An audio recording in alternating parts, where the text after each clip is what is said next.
Nous revoilà pour le dernier acte de ces 3 jours à Omnivore sur la scène liquide, avec un peu de retard parce qu'on a eu des problèmes de limonade, et puis des problèmes de gin, et puis Lilia est venue nous sauver avec du gin du Ninkasi, donc merci beaucoup Lilia.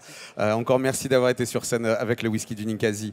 On accueille, on va faire un groupement, on va faire un regroupement des 2 dernières scènes, on va enchaîner les 2 parce qu'on a envie de se parler tous les 3. Il y a Nicolas Blanchard de l'Heure du Singe qui est là-bas, assis. Nicolas, tout à l'heure tu vas nous rejoindre, on va parler de Toulouse et de cocktails. Mais avant ça, on va à Rome.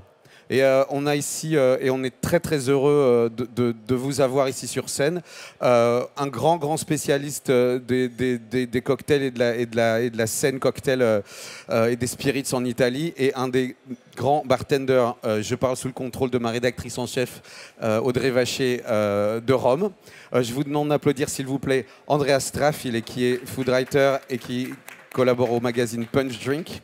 Et à ses côtés, Manuel Di Cecco du bar Freni e Frizioni. Ça veut dire... Grazie. Merci d'être là. On va tout de suite faire des traductions. On parle en anglais parce que ça sera la meilleure langue pour nous. Et puis je traduirai rapidement. Andrea, thank you so much for being here. But thank you. La première... I'm not used to a microphone actually. The theme and the reason of your presence here is not only to try the delicious cocktails from Manuel, that we're gonna have the pleasure to try 3 of them, but it's also because we wanna understand what is l'aperitivo and how it influenced the history of cocktail in Italy. Je le dis très vite en français. L'aperitivo, c'est le titre de la scène. Qu'est-ce que c'est et comment est-ce que ça a en fait été la jeunesse du cocktail en Italie? And I'm gonna let you explain us that with all your knowledge, Andrea. What is aperitivo? Is there anyone actually that know what aperitivo is? Like, yeah, thank you very much. Aperitivo is, well, we can actually say that our mixology, Italian mixology, start from the aperitivo. Do you want to translate it? I don't know. Est-ce que vous avez besoin que je vous traduise ce qu'il dit ou est-ce que ça va? Ça va? Ça va être plus agréable. Hein? It's okay, they all speak English. So sorry, it's strange to have a microphone in my house. So what we want to do is try to talk about what used to be an aperitivo, so originally, and what is now. That's why I have Freni here with me. And it's basically, we are going to do it talking about 5 sort of obscure Italian cocktails that we don't really order it anymore, except one, which is the Negroni Sbagliato. And we want you to understand what it really means to us, not just the timing of aperitivo, but what it used to be and why, for instance, we created cocktail like a Negroni or an Americano, something like that. Always has a reason, actually. Those aperitivos, what you're going to talk about, the first 2, they are actually really ancestors of what the cocktail is, and they were ordered at another moment, actually, to, as you said to me, aperitivo comes from... Aperitivo is, well, so, first of all, aperitivo is not... It's not a word made by chance, actually. It has, as etymologically speaking, everything has, first of all, a super healthily understanding, meaning, which is, in this case, we are Italians, so we're basically Latin. Aperitivo comes from the Latin word aperire. Aperire is, well, ouvrir, to open up. To open up what? Your stomach. So it's not, right now we consider the aperitivo time just the timing of the aperitivo, staying together, which is not wrong actually. It's just, the evolution of the aperitivo. But back in the times, that used to mean something. Do you want to translate?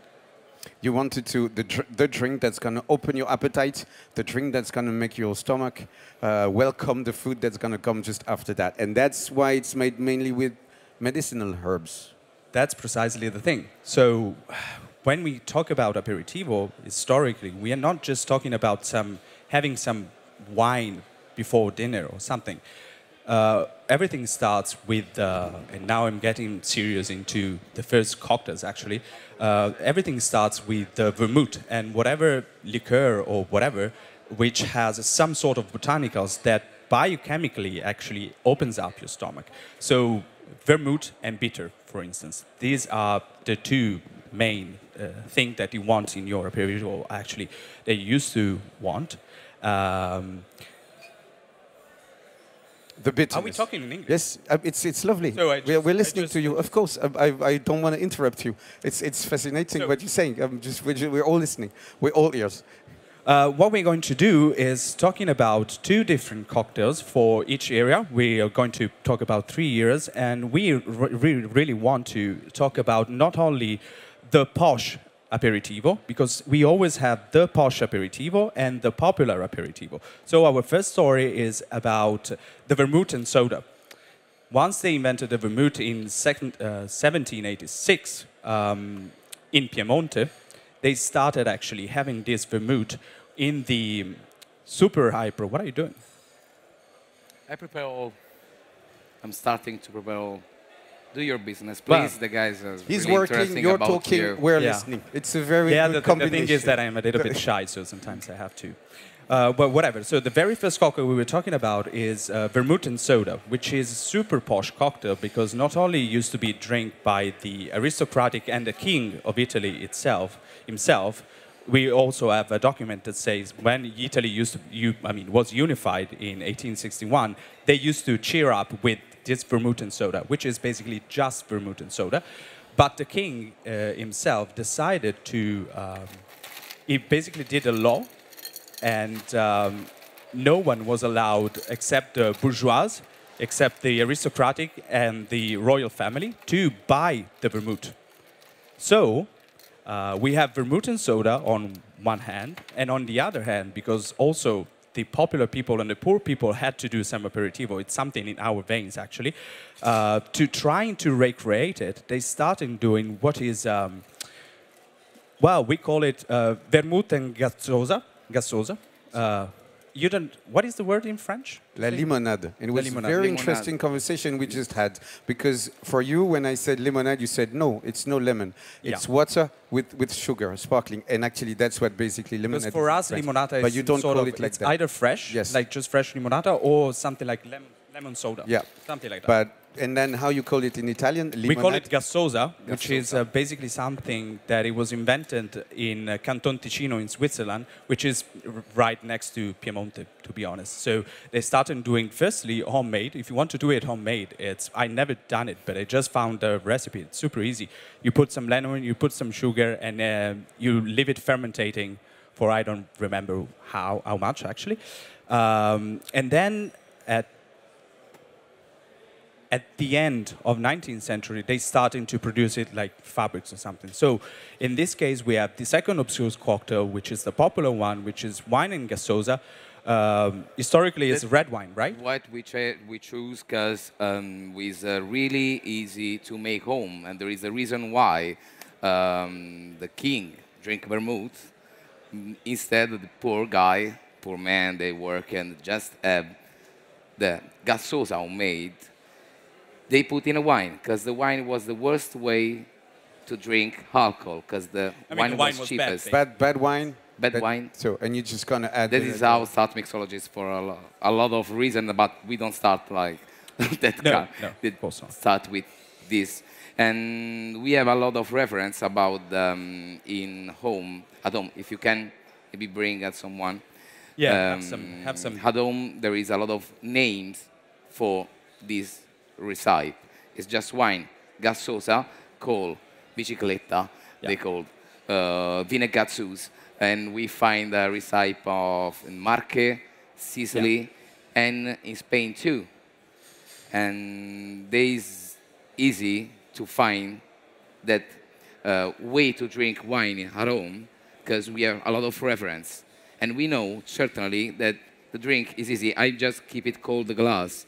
But at home, you don't have ice. Excuse me, Manuel, just to be clear, what we are now trying, what the people are drinking now, You were trying. it's I try to put it's what you're describing gasosa. now. It's the wine with the limonade. with the lemonade. Okay. It's easy. It's really easy. I mean, it's you have, delicious. you have a drink with gasosa as well, which is panaché.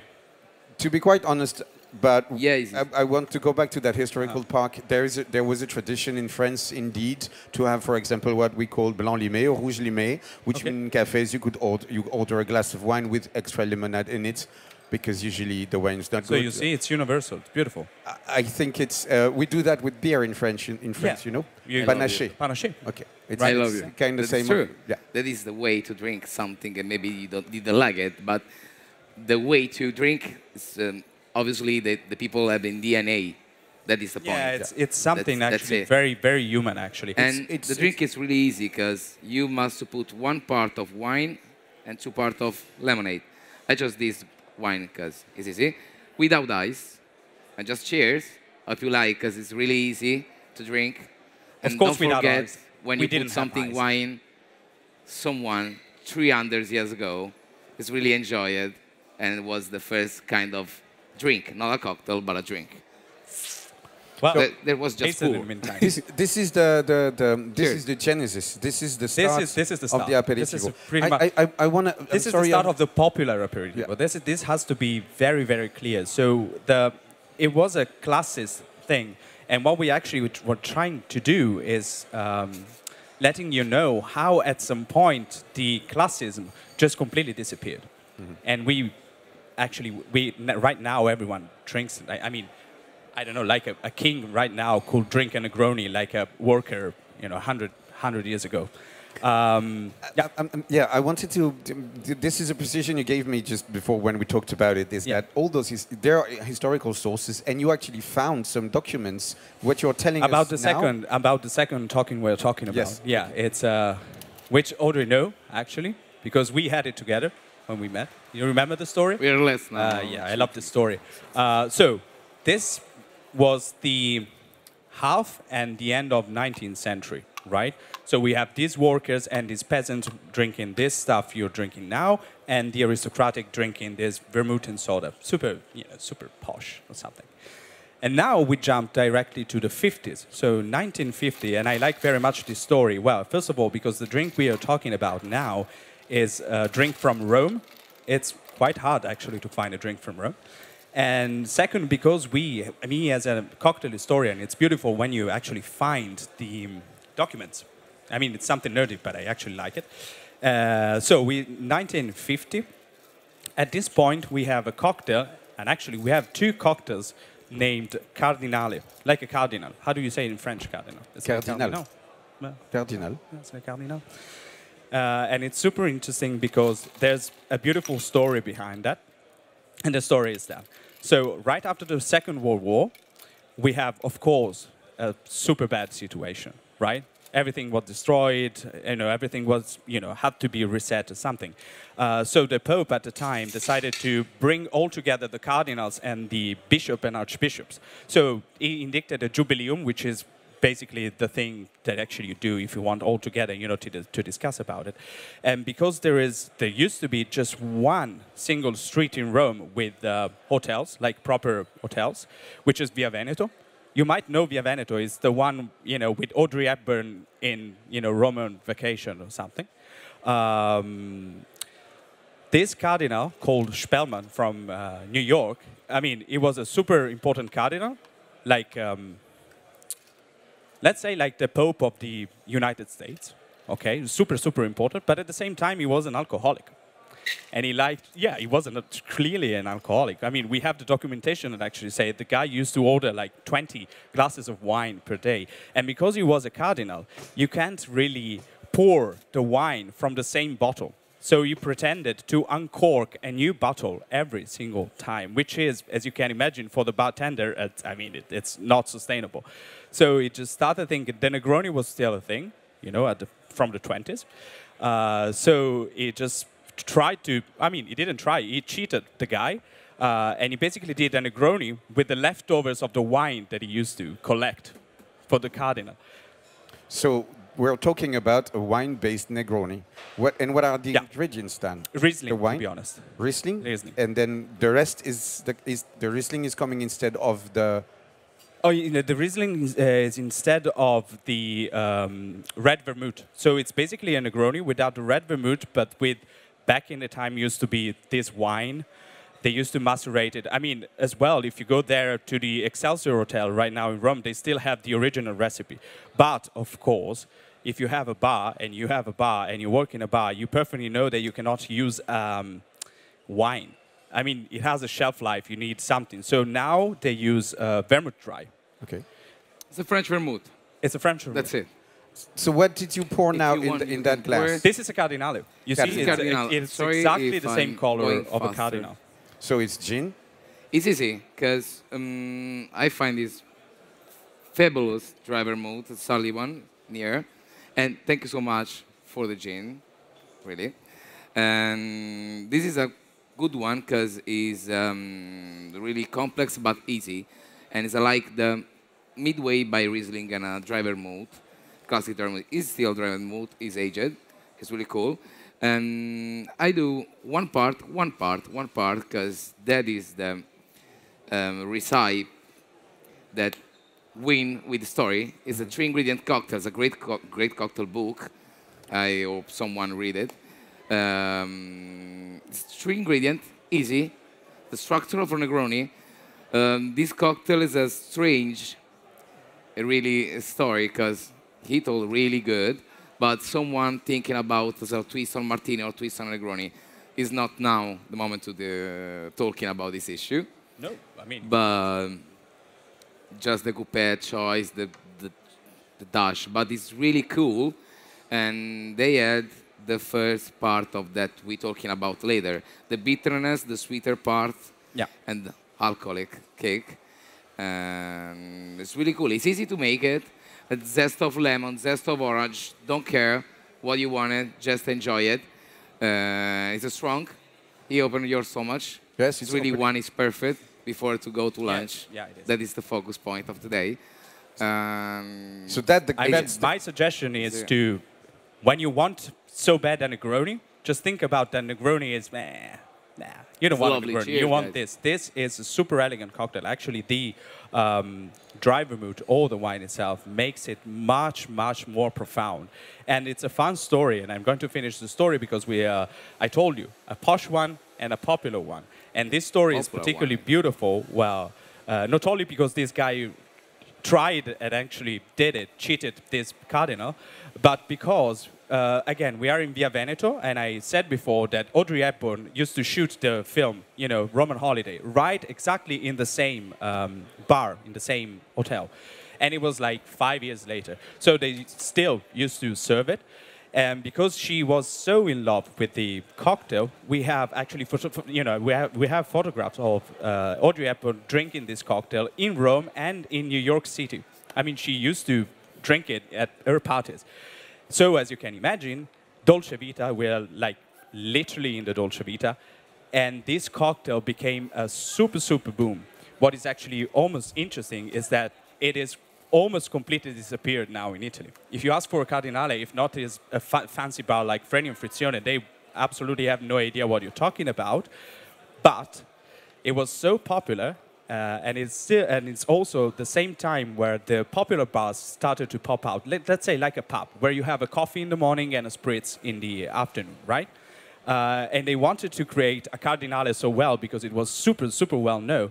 So they put it together. Literally, we have testimony of people putting together, these baristas putting together and say, well, we want this Cardinale. How can we do it? Because having gin, having wine, or whatever, it's too expensive. So they opened the fridge. They already had the Campari soda. Do you know the Campari soda, the bottle? And right in that year, the San Pellegrino produced this bitter orangeade. You know, aranciata amara. It's like an orangeade, but super bitter. So they started to do exactly the same. Well, it's not the same color, but they used to do a popular version of the Cardinale, which is super refreshing, and it's basically half bottle of Campari soda and half bottle of bitter orangeade. So you actually pay one, and you have two drinks. This is the moment after this drink. We are entering the real cocktail era. We are. The Aperitivo, as you told us. The 50s are already the real cocktail era where actually people go out for a bar. So the very first era, to be nerdy actually, used to be set in osteria. Mm-hmm. Now in Italian we say osteria to say like a restaurant, like a popular restaurant. But it used to be just a place where you and your family used to bring some food and order some wine, just to stay all together. Now we're all selfish. Back in the times, they wanted to, talk with the neighbors or something. That the osteria was the place. From the 50s, the very soul of a bar, like a popular bar, popped out. And the cocktail becomes... And the cocktail, we won't call it cocktail, we call it drinks because it's so easy that it's basically a drink. It's a still drink. Cocktail has a real soul. But but the aperitivo, as you explained, as you described, is already gone. It's not. Yeah, no. The aperitivo is still a thing. Is with now Manuel is going to let you taste some of this Cardinale, the posh one, actually. The posh one we can't do it, but now we start with the other one. Sorry. Jesus. And it's not easy at all. The other cocktail we're going to talk about actually signs a point where it's basically the last cocktail specifically made for, what am I going to say? Created. If I remember well what you told me the first time we talked about it. Just forgot. It's the Negroni Sbagliato you're talking about. The other one is going to be the Negroni Sbagliato, which is... No. It's the last genuine you probably know the aperitivo story, cocktail. you know, it's basically a Negroni with Prosecco instead of gin. But it's also, and that's very important, the last cocktail made to be an aperitivo cocktail. That is really important because we start to thinking about real why we're talking about posh and poor cocktail. Because aperitivo is become important because it's a moment of a lot of people match each other. In the 1972, Mirko Stocchetto at Bar Basso in Milano, he make a mistake. But why? We're talking about different flavor, different way to move in a bar, and there is just one bar that as fun fact, where Mirko Stocchetto worked, was the Eris Bar in Venezia. Eris Bar in 1931, we don't mention it about aperitivo because it's a smart bar. Cipriani was really smart, and he just thinking about the poor flavor for the rich. But we understand 10 years ago. He did it like 100 years ago. We just understand 10, 15 years ago, because we start to thinking about what the hell happened in this country. And he just everybody knows about Bellini. Everybody knows Bellini is just composed by peach puree and champagne. Or Prosecco. That's easy. But what is Prosecco? Prosecco is just wine, right? And peach is a fruit, the peach. And my grandfather, his grandfather, maybe yours, just put peach inside the wine for drinking and after eating. He invented the carpaccio too, okay? Carpaccio is easy. It's just a little slice of meat. But who really need to have a little slice of meat? The poor family. Poor families because they don't have a lot of money. Easy. And he bring this for the richness. For the rich guy, and he was really smart because he's a real small room and he cut a table. I don't care about 4, the table is okay with 3. Perfect, I can put 2 more tables. He's a really smart guy. But Mirko Stocchetto works at Eris Bar, and we'll come back after this fun fact in 1972. And Mirko Stocchetto worked with a lot of bottle of this one, that is Prosecco. Easy. You open it, and it's party time in Italy. And he usually, put something inside, like peach puree, perfect, it don't blame out. I'm so happy about it. After I verse you, and we cheers together. He put peach puree and after finish with Prosecco. He do his job, put Campari vermouth inside the glass, and instead of classic gin, he takes a bottle of Prosecco. And a lot of people told me, or we try to understand, how if you have rock, you can make this wrong, because you have your bottle here, right? You know it. You work like this, a lot of bar. But that is American bar. An American bar started in Italy in the age of 80. And usually the bar was a big metal square where there is a hole where you put the bottle. And if you have like bottle that uses a vermouth, Campari, a Negroni, and a champagne for serving champagne, you can make this mistake. It's easy. It's really easy. Yeah, and for a mistake, the flavor of poor guy, the flavor of rich guy, the flavor of two different society is meshed into one. It's the mix of That's it. We're talking about Fitz, soda, Campari for the rich, the vermouth for the rich, but the sparkling usually use the poor families, the poor people. That's it. And thereafter, we just understand this way. Our mind was blame out, say, wow. And we're really happy about it. And we understand another things after. There was like in 17 and 80, after 80 and in the middle of 90, there was the dark era of cocktail.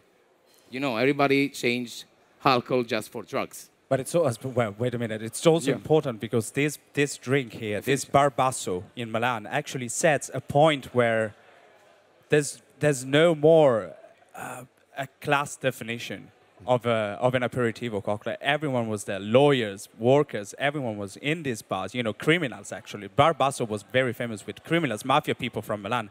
So he didn't actually invent it, just something that mixed it up. This is good to recount a story, you know. You mix it up, some posh stuff with the popular stuff.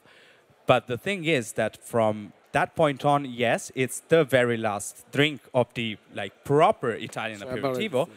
But at the same time, it's the end of classism. And what brings us in what is actually is Freni and Frizioni. Because Freni and Frizioni is, well, you talk about Freni. Yeah, we didn't talk about your bar, but this is... Yeah, no. And if you don't mind, because just also to understand what led you to try, I mean, that history, that fact that it brings everybody together, and obviously what you want to do in your bar. But how did it start? How did you both start thinking we want to plunge back into that history and bring it back? Because we don't have a life. This is the point. We just start to... It's literally my life to search it's this our stuff. life. But yeah, I mean, the point is literally guys, to... cheers, please. Have a cheers. A little bit of moment of bar. Cheers. Cheers. Salute. Salute. Like the Game of Thrones stuff. And just timing question, we still do 2 drinks, right? We serve 3 drinks. That's it. That's your final drink. So we're gonna keep on, but in a minute I'm gonna call Nicolas with us, and we're gonna talk about your bar and everything. But I didn't mean to interrupt you. So for sure. What do I have to do? You were finish the story. No. You were saying that he has no life. 5 minutes if you want it. Yeah. It's really 5 minutes. Yeah. Explain Freni. Easy. And I want to restart by 95. Okay. Yes. At the end of 90, start of 2000. Sorry. There was 2 big companies. They understand the alcohol can be real business, not just drugs. And was 2 different sponsors on TV. I don't know if anybody has ever see like the Bacardi one for Mojito. Tun, remembers nothing about it. And people going crazy in Italy for this one and start with drinking Mojito. And after, Campari by Aperol, because we must talk about it. And they start with a big campaign of Aperol Spritz. But Aperol Spritz, what is? Is aperitivo wine, is aperitivo, plus Prosecco, plus soda. And it's easy, because aperitivo have the same flavor about Campari, a bitter, and a wine. That's it. It's like, it's not true. Don't tell nobody I'm still saying this one is like... it stays between us. Bitter wine, okay? Understand? It's not true. I never say it's your words against mine. Okay. It's okay. And it's finished. It's really like a Negroni sbagliato. So much near the flavor.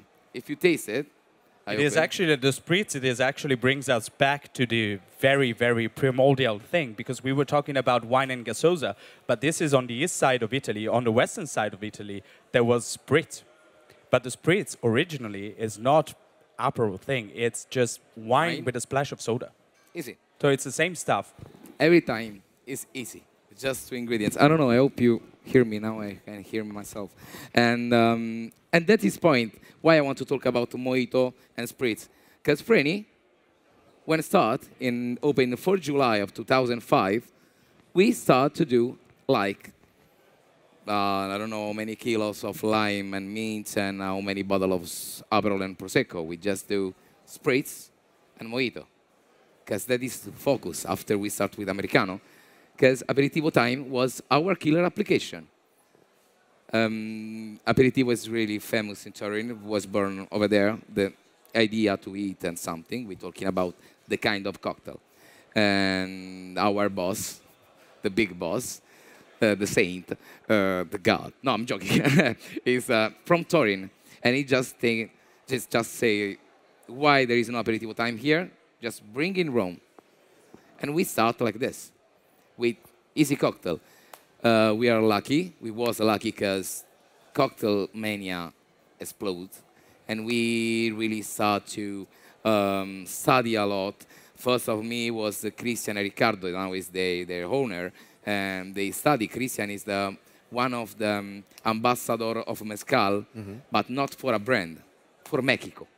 That is how we study. Ricardo is a main focus on pisco, and is I think one of the brilliant guy behind the bar.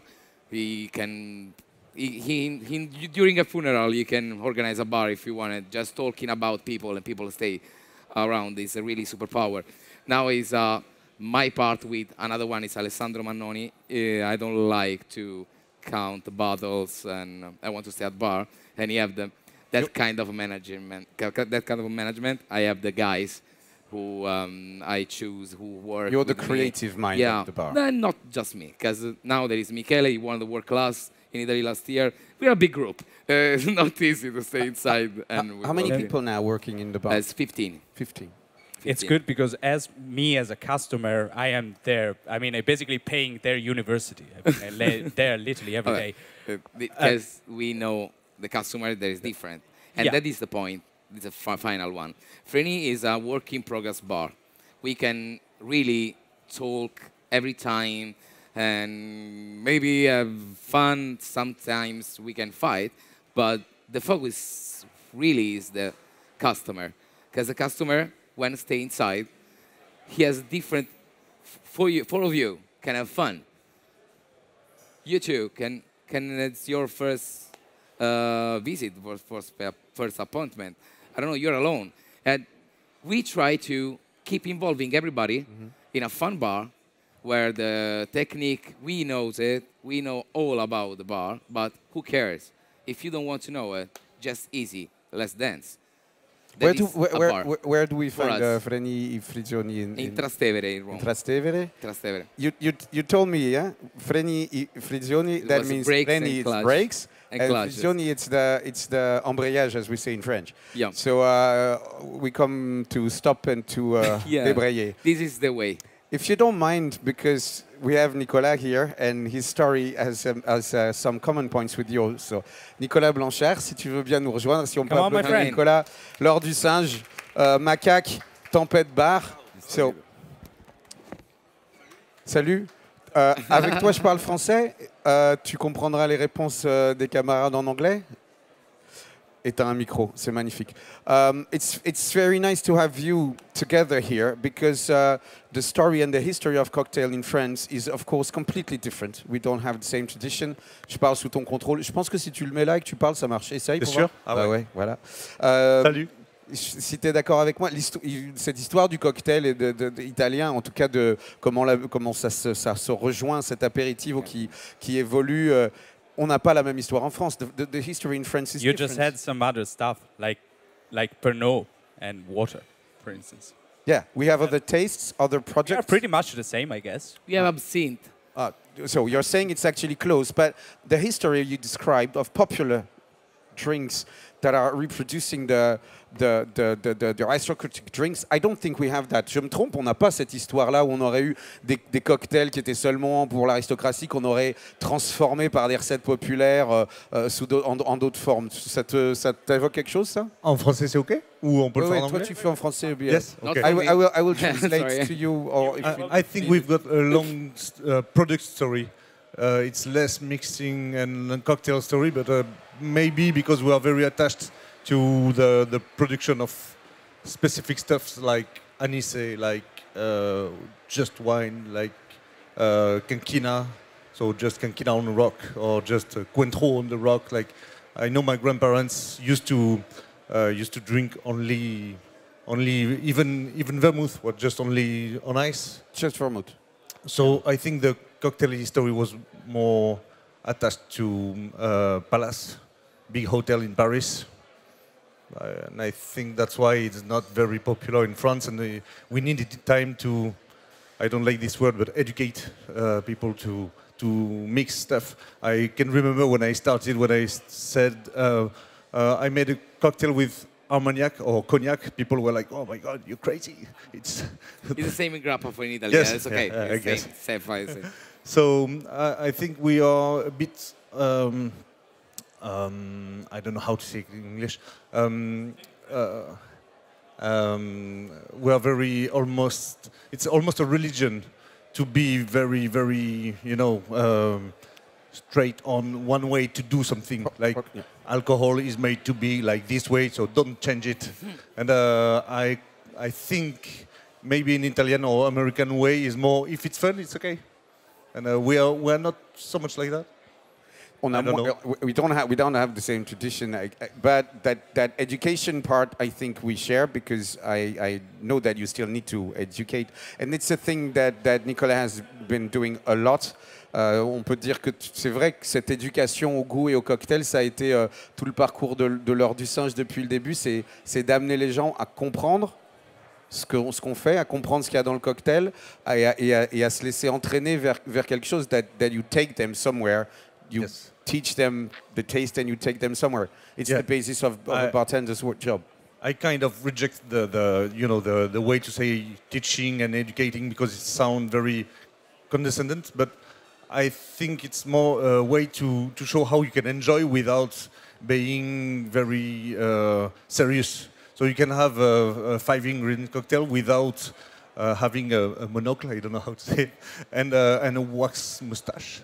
And so our point was making a lot of master classes for customers, not for bartenders.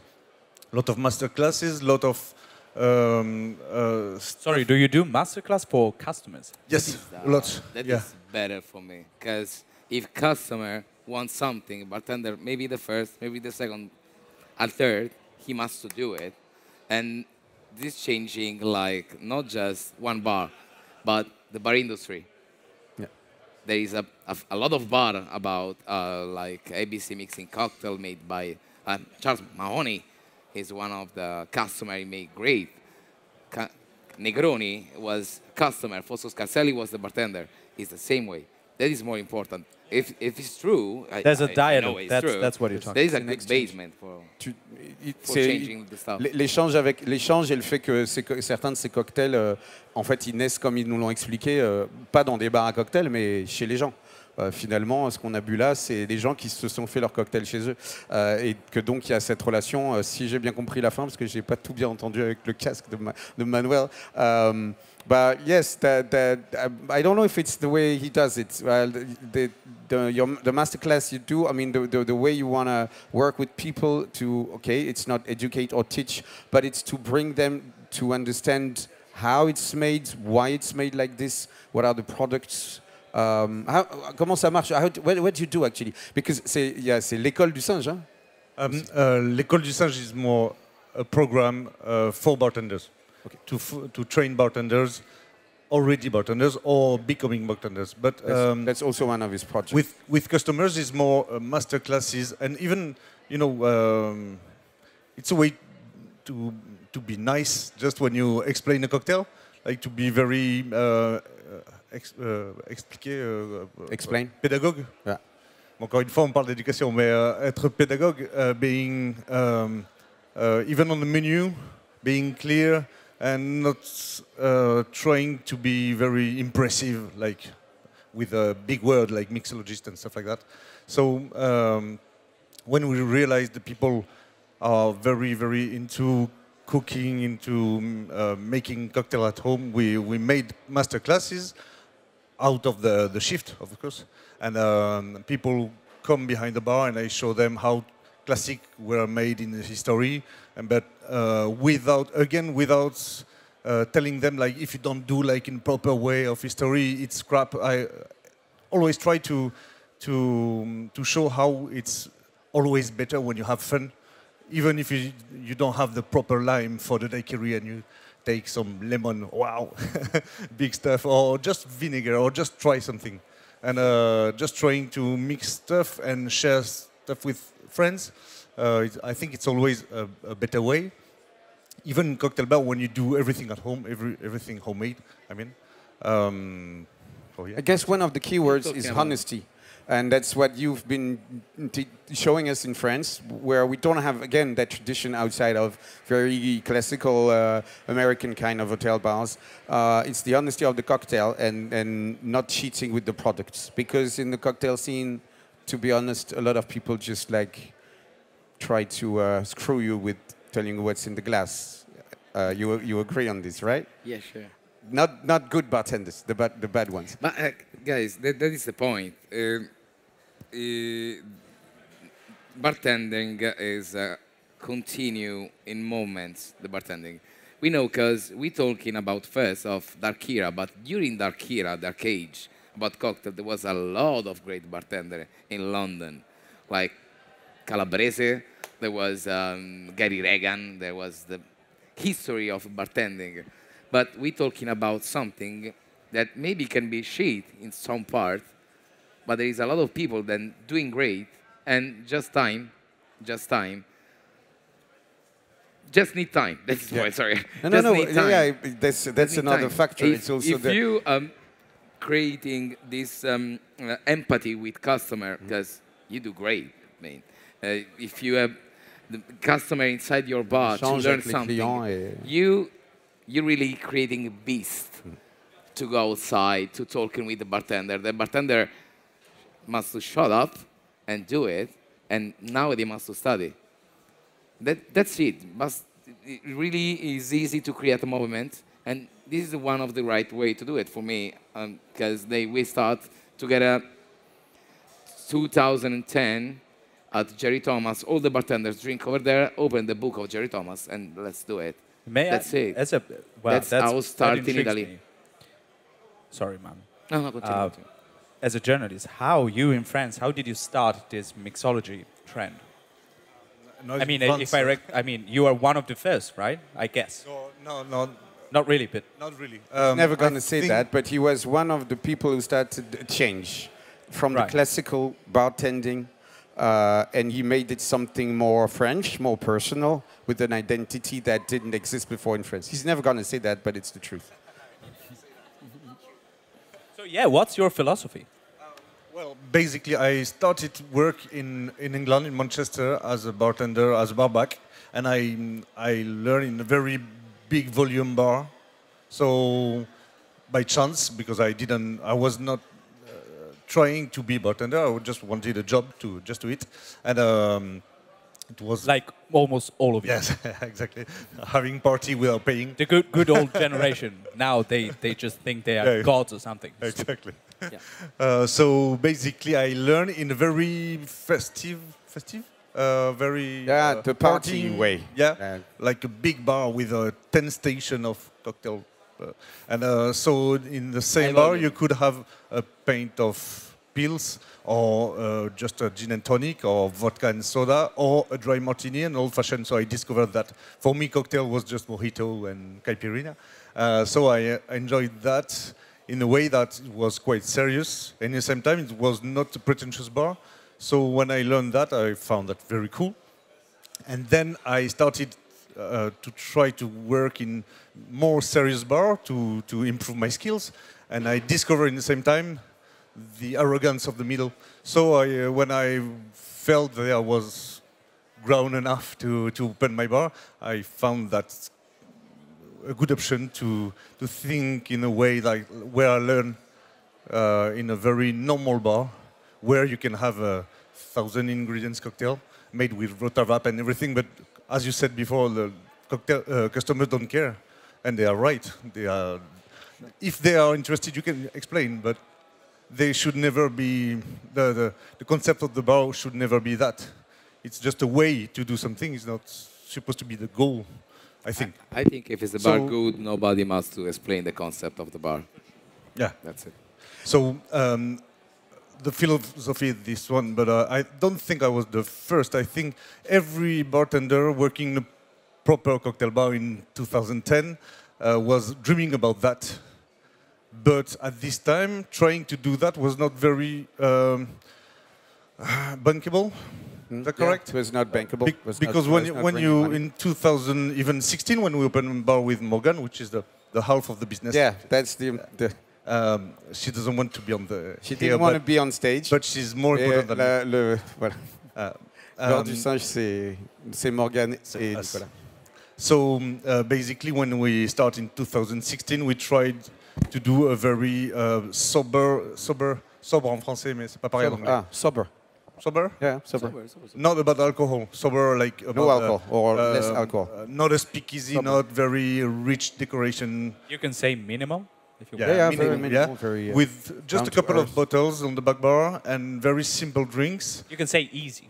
Easy, yeah, easy.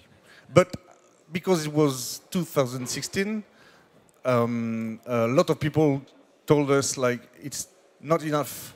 I want a big back bar. I want a very craft stuff. I want to see more. I want to dream. I want an immersion in the world, which is the mixology. So even if it was not the goal, we had to do a little effort to make this kind of fantasy happen. So we made it more rich with more plants, with more stuff, and so the people started to more accept the simplicity little by little. But we had to make a step back on this way, even if as a bartender we always think like we're just a normal bar. For the people coming in a bar paying 13 euros for a simple drink, it's not a normal occasion, it's not a normal experience. So we had to make it different. So I don't think I was the first. I think we were. We were part of a movement of something that happened. Big movement. But we also all wanted that, but the customers didn't, because the customers wanted something special. So if you do something like abstract bar now, which is super cool, I think in 2010 nobody would understand. Or What do you mean by elementary. abstract bar? it's a place. Oh yeah, sorry. Abstract bar is a place. Because now we have that trend of cocktail bars in France too. Sometimes that are actually very bare, really not in the speakeasy thing, or even fancy like Taille hotel Elementary place. in London. You have like really like bare, nothing, the cocktails, but that was not possible. I mean, that's what Nicolas says, is that people in France associated cocktails with, or it was a tiki bar, or it was like a Tom Cruise. The problem of tiki bar. That was the idea of cocktails. And if you don't have a boat and a guy shaking the bottles in the air, why am I paying for that drink? And that's what he tried to change, and you had to go through phases to convince people and to make them accept that you have to pay 14 euros for a glass, which, by the way, is a big question I have to ask. But I don't want to. You just touched the tiki bar, and like I love tiki bar. No, but I love the tiki bar. The problem of tiki bar, the bartender of tiki bar. That is the point, because tiki bar is really cool. It's not a. It's we had just really cool. Didier Van Broek from I know. I love that. I love this. What I meant is the expectation of the clients was, if it's not this or this, and if it's like with the restaurants, if it's bare, if it's more, then it's not because cocktail. the bartender was assholes. That's it. Sorry about it, because it's good. I must do the Nebby grog with the base. You must drink and but chew. I'm alone. Fuck. I can't. At the same time, do you think being a bartender has to be like you have to do a show for a? No, the show is the customers, not you. But who cares? No, for me. I mean, I'm the customer. Do you think I want a show, or do you think I want just a pre-mash cocktail? If you want a show, obviously I must give you a show. I can talk to you to understand something. I can see you when you come inside. Just with some highs, just sometimes I understand they want the straw. You must know what people when stay in your bar what they wanted. If you're a tiki bar, obviously they want a flame, they want something, movement. Okay, sure, but the importance of tiki bar is not the cocktail, because tiki bar culture about cocktail is really changed. If you see the zombie, it's easy. Zombie at the start was spiced, cinnamon, grapefruit, it's okay. And then the 50, pineapple, passion fruit, there is really two different cocktails. Beach Moonberry was a smart guy. He has the same name because that name worked. We're talking about first, about it, Cardinale. They want my one Cardinale, the same for the zombie. In the 1956, it is rechanging, it's meshing the two recipe. And that is the way, if you see when they start the mixology of Tiki Bar and when they ended. You're now watching the story of Tiki Bar. It's not, next, it's not about next year you come. Sorry, guys. Sorry, I didn't know. It's really totally different. What's the point of Tiki Bar? I lose my mind. I lose my time. I am enjoying. There is an interactive with cocktail because the pearl diver, all three cocktails have the pearl. If the Hawaiian girls, don't yeah, be. But this is you as a bartender and as a nerdy it's bartender. Me as bartender. What about? It's Don't Beachcomber. It's plain easy how he makes his bar. It's really easy. You don't must do the same stuff. You can have that rules in your tiki bar, but make it something different. Interaction in a cocktail. Have fun. Lost time. I don't must to see any kind of watch or outside where it's that is all closed. It's all about the light. I chose my light inside my bar. And at I chose my dress up inside my bar. That is the point. It's not the cocktail. And sure, flame is important, not the cocktail. The cocktail is just a recipe changed by the flavor they change in mouth of your customer. That's it. I think actually this is exactly this is the connection with Nicolas because this Obviously. is what he was saying. Exactly. Obviously. Is that changing the decorum? J'ai pas Changing tout the compris. non, non, c'est long. C'est les Italiens. Ils peuvent. Vous pouvez avoir. Ils peuvent avoir une discussion de 3 heures sur le parasol que tu mets sur l'ananas. On est d'accord, c'est la réalité. But it's the sorry. We with all talk respect, in but like it's three the truth. language during No, it. it's the end. But cool. but what you described is, I think, also what you were saying in the way of like, Sure. it's what you put in there. It's not about the formats. But he had to get, what he also explains that he had to go through that. He had to go through a path where his first ideas of what his ideal cocktail bar would be was not possible. The client expectations Changing is every time is good. he needed to manage the client expectations, and he had to adjust to that and then lead them back to something that was more his idea. And that's, I think, when you talk about education, it's more this. It's like how he brought people. And for that, he also made a step towards them. And you said exactly, the same. So how is the French customer? How is the French customer? I'm doing the same question I did it. I mean, do they need actually the show? No, as I said, I think back in 8 years ago, they needed more than now about being in immersion in ambience, atmosphere, something with a monocle and a mustache. But now I think it's okay. Now we opened 2 years ago Tempête, which is a very mixed bar with a bit of beer, with wine. We make food and draft cocktails. Homemade, of course, but draft cocktails, and people are really enjoying that.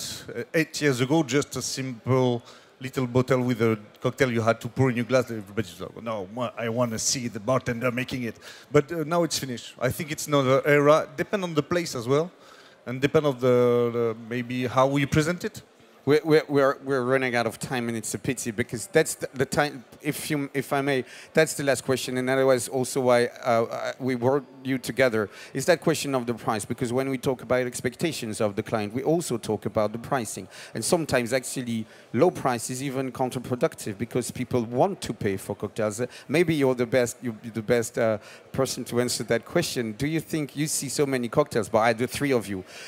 How do you price a cocktail? Does it need to be expensive or not? And how do you manage the expectation of a client when you have such expensive ingredients sometimes? And we were talking about, Manuel, fruit and things like that. They cost a lot of money when you have to work with citrus fruit. It's like a huge budget for a bar. The sourcing can become something very difficult. How does that work? But then it's an open question. Our drink costs work. Sorry? Our drink costs work. Yeah, or how do you think clients perceive the price I of love a drink? that Andrea, that never do a drink cost, Masso talking about. He Okay. knows it, but he never No, does Okay, it. you so have to talk about it. Me, Like and you. I wanted to answer The it. two of I you mean- then, the two of you. And I want to try to combien de temps? imagine it, how C'est we do bon, it. tu Try. J'ai combien de temps? Try to imagine it. Non, Hey, mais c'est pas come grave, on. après ils nous emmènent avec You can do it. dans les camions à la fin. Hein. Bah, on ferme là, c'est la fin. So I think the cost of cocktail, we can talk about the price, but I think the concept of understanding the costing is more. So basically, at the beginning, we made very cheap cocktails, even at the time, to make it understandable first, again. And more we got big products like very craft and very interesting producer with a very ecologic way, ecologic Yeah. stuff. And we realized the price is not very correlé. I don't know. There's no connection between the price and then the... Okay. Connected.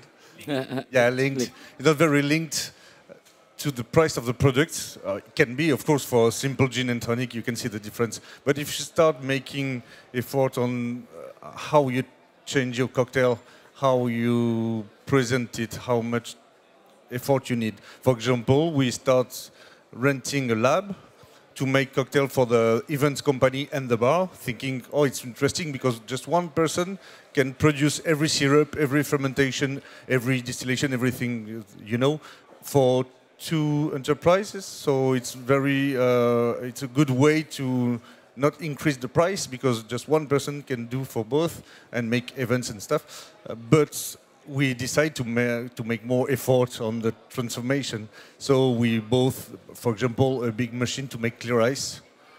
So we both rotavap and we both sous vide stuff and everything. So at the end, even if we buy more and with a vrac, comment on dit le vrac? in bulks. Yeah, big, like the rum we buy 300 liters twice a year. From just one producer, making very cool. It's very good. So basically, because we buy 600 liters, the producer is cheaper, of course, and we've got we've got cocktail alcohol very good. But because we've got to manage the money to buy so much You need just the in cash one flow for time. that. So we've got to stock it. So we need to rent a place, and then we've got to find very original way to work cocktails because we want to be seen as original bar. So at the end, the price is almost the same. As quick as we make saves, we spend more in another way. So obviously the customer can't see it in the glass. You look the glass and you can't see the price. You don't know if it's Campari or handmade Campari or anything. Who cares? Exactly, but it's very important to be, again, nice with people to make them understand something is happening between you and them, to not make them suffer to pay 14 euros, and because obviously they could not understand, because maybe they didn't drink, even for simple Negroni, they maybe never drank a Negroni before. So you say, yeah, but do you see the taste is not the same? Just to bring in the hand the customer and bring in the new flavor. Everybody knows. So the price is very hard to be resumed in just... You might want to answer to this question, going back to the origin. How much does a drink cost for you? For me... That is important. What is the maximum? So 1 euro, 2 euros? Around, yeah, around. And I used to, I still do, something like x4, by 4. Multiplied By 4 in in average, which is for very interesting cocktail for the people really here because they know what they want. I do it by 4 euros for a cocktail? No, by 4. Multiplied by 4. 4 times. Yeah. Yeah, no. Here's a roadmap. You come tomorrow. Thinking about this cost, okay? Here's a roadmap. You're closing 2 it's days not cheap. If you okay? produce a cocktail for Which every one? cocktail Boogie 4 one? euros, it's a lot. Which one? Which one? A roadmap. Which Quel which cocktail brand? tu fais Oh, for 4? Different ones. Yeah, a lot of cocktails. If I do No, some... which brand of roadmap is Boogie? I don't know. Bushi, yeah, Bushi. Yeah. The Boogie is spent the most cost. It's really high. It's Exactly. 15 euros. Give him, okay? Just give him. Not It's yet. expensive. Not 15, but il Boogie costa tipo basically 15.000. we started to make cocktail at 9, Boogie 10 era euros. roba Now vera, we ma- are around 13, 14. But basically we make less money than when it was cheaper. So it's not, we don't make a lot of, on fait pas beaucoup moins. I mean, my friend, pretty much is the same situation for fine dining restaurant. Yeah. It's not that You're just far. making So- better so- Guys, but we lost one point for me. Costs as roadmap, as technique, as knowledge, is a weapon. Can be a weapon. For us, we work like, drink is easy. You know, 8, 9 euro, 8 for a draft, 9 for the spritz long drink, 10 for the cocktail craft. But the shot stay at 4 euro. Before then, we push up the price because for a lot of reasons, because there is now inflation in Italy.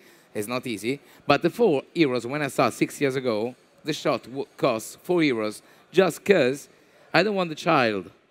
I don't want it. I don't want people for 2 euro shot. Yeah. The drink cost is important. In drink cost, you don't must put out this one cost as enough. No, you must put Andrea is come to make prep, electricity all inside, and can be more than 2 classic euro. And you increase your, obviously it's business, you must do it. But inside, when you try to choice, you can have your prep for make it low. I have my garbage and re-fermented. I can use rotovap for. Is it actually worth it to reuse stuff for, I don't know, a cordial or something? Yeah. I mean, being sustainable in this drink. Yeah, yeah. The point of sustainable is not do that, that too, huh? that one is how many CO2 you have in your glass, and you must to try to don't put nothing inside the garbage. That is important. It's more complex than just I reuse this one. But is it nowhere. worth it? I mean, I think it's a very good question. A friend of mine always say, why the price doesn't still increase? Because we are supposed to use the wastes, so it should be less expensive. You are right. But the process is more complicated, so you need more time and you need to do a lot of stuff that you didn't before. So because we're thinking about just the fruit or the lemon, or there is the people working inside. There is a lot of costs that a cocktail has. yeah, but I'm not specifically just talking about this sustainability stuff. So reuse the peel sustainability to- maybe for her is not for a bar if the bar don't think about how to do it. It's not just, okay, tomorrow I don't put in a trash, the lemon peel, we are sustainable. No, it's not like that. We must to understand to talk with who sell you the fruit and tell me, I must do a wine of fruit, give me the worst one. You must to put in a trash, give me the worst one. I didn't pay, I had the wine, it's okay, double win. He don't lose nothing, and I don't lose nothing. Do you use You must rotten, think about for do you use sustainable. rotten fruit from the market or something? Again, sorry? Do you use rotten fruit from the market, like old fruit or something? Est-ce que or tu something like récupères des vieux fruits du marché, ils demandent des choses comme ça I do not, but I could if I think for me at least, it's a very good exercise, and I'm quite happy when I keep the lemon peels and I put them to do kozo, for example. So it's just I feel that I didn't waste. I did a second life or something, but I don't think I save money in this way, and I don't think it's anything I couldn't do without doing it. So it's more an opinion. Like it's cool. It's an engagement you have. Yeah. It's cool to try, and it's a very good exercise. It's what Manuel as well, said too. I mean, you're not saving money. You're just doing it because of I don't think principles about and saving because money about it. Et une contrainte just- donne des bons. La contrainte donne des bons. En général, donne des voies pour expérimenter, pardon. Because also it makes you have to deal with things with what you have, and it makes you more creative in ways. For a sustainability bar, they need a sustainability society. And for have it, you must create if you don't have it. Like we did it when the bartending doesn't exist. Now, sustainable doesn't exist. Because reusing just one stuff for a second life is not enough.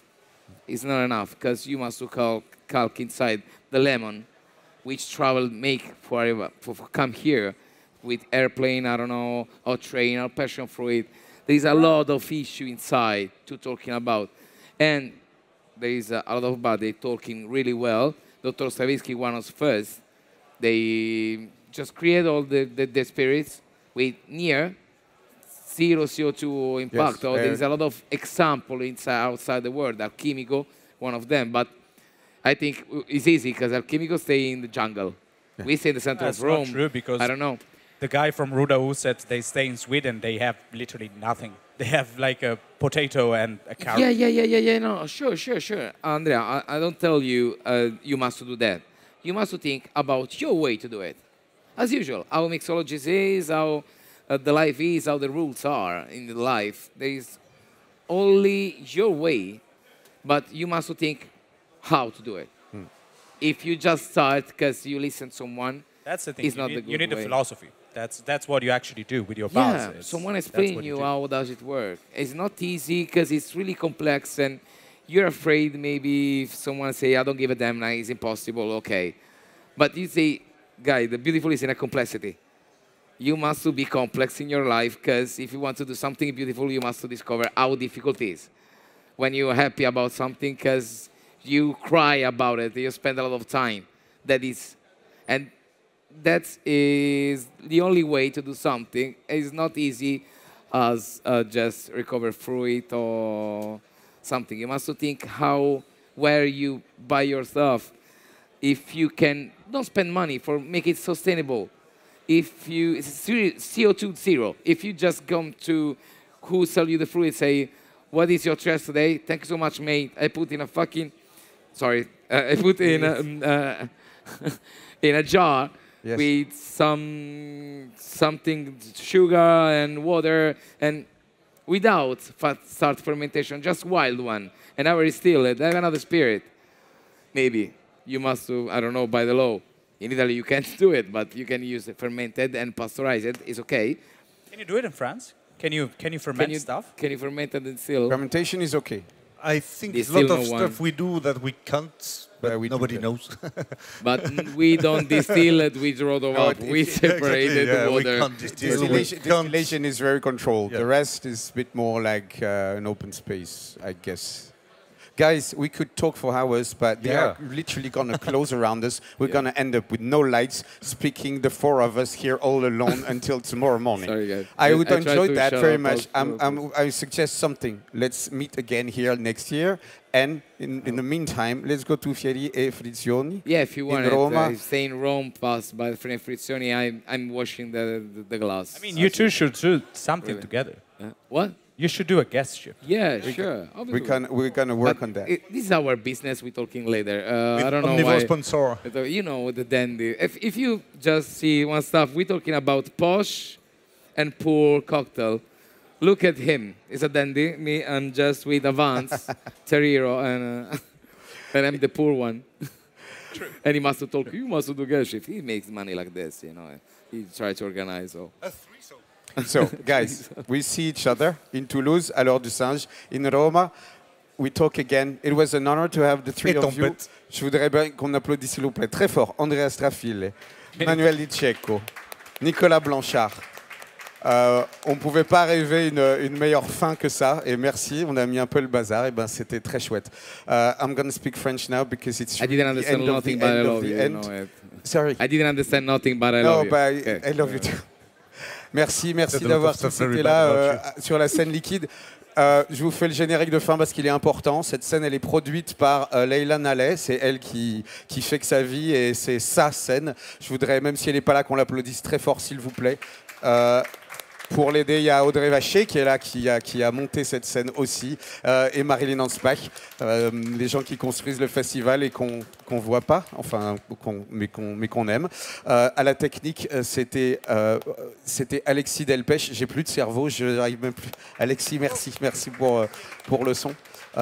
Merci à vous trois, merci à tous d'avoir été ici. Rendez-vous l'année prochaine. Salut!